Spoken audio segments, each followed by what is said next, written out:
18 years old. He indicated to me when I called him on the phone of how important community service is to him. He loved the feeling of knowing that he's helping out those in need without expecting anything back to him. To him, that's to be expected of everyone.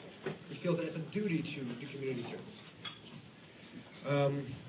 He's involved in many community programs. He's an active Putnam County Youth Court member and has served many important roles like defense attorney and prosecution. He's a camp counselor in training at the Madden Outdoor Education Center.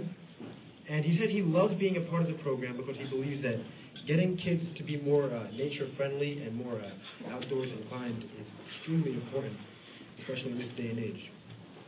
He participated in the National Youth Leadership Forum down in Washington, D.C., and he also works as a volunteer in the Putnam County 4-H Fair. Some descriptions of Tommy from his peers, and they're as follows. Rachel Wade, who oversees Tommy's camp training, said, "Tommy would always ask what more he could do to help. Many young people wait to be asked. I think that is one of the many reasons that he is so amazing." Mark Rappaport from the Rappaport Law Firm states, "He is profoundly committed to people. He takes initiative and is a role model for all." And also, Tommy was instrumental in saving Mr. Rappaport's life, I believe. From drowning, I believe, right? That's very impressive. Very impressive. And on a personal note, I've known Tommy and his family for many years now, wonderful people. And I think that from around kindergarten, I believe, right? And ever since we were little, Tommy's always been that guy. He was always, he was always willing to lend a hand or offer help to anyone in need. I mean, he's honestly an incredible person, and helping others is undoubtedly an integral part of Tommy's life.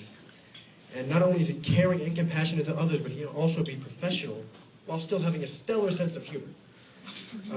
So it's an honor to introduce my really good friend, Tommy, now.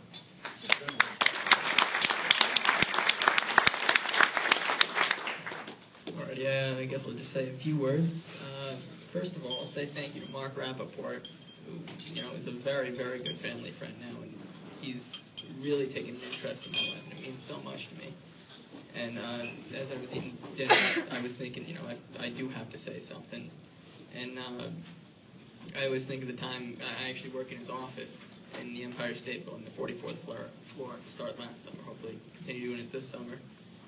And it was like my third day working there.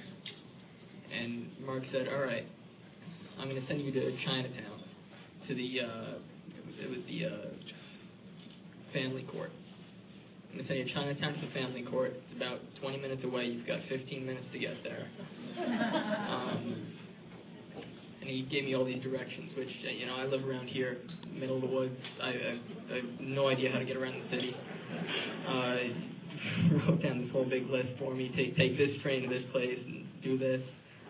And I remember I sprinted to the subway, I guess it is. And I was supposed to take the Q train. I'll never forget the letter of that train. And I didn't get it because there's two platforms, one train going one way, and then on the other side, another train going the other way. And I thought I got on the right platform, and at this point I only got 10 minutes left to get to the place before they leave for lunch, and it doesn't matter how important the thing is, when they leave for lunch, they're done. So yeah, I thought I was getting on the track for the Q train, and then I see the Q train pull up all the way on the other side. Knew I wasn't going to make it, so I got real angry at myself, and I sprinted to the other side. Of course I didn't catch that train. I had to wait another 5 or 6 minutes. Felt like an eternity for it to come again. Finally got to Chinatown, stepped out, and it's just a sea of people, which I was not used to. I could have laid down and it would have carried me. It's just... And I finally, I see the American flag coming off the building in the distance. I knew that was the family court. And I finally get in there. I go through security and everything. And by now, it was like, I was supposed to be there by 12. It was 12:02. I was late.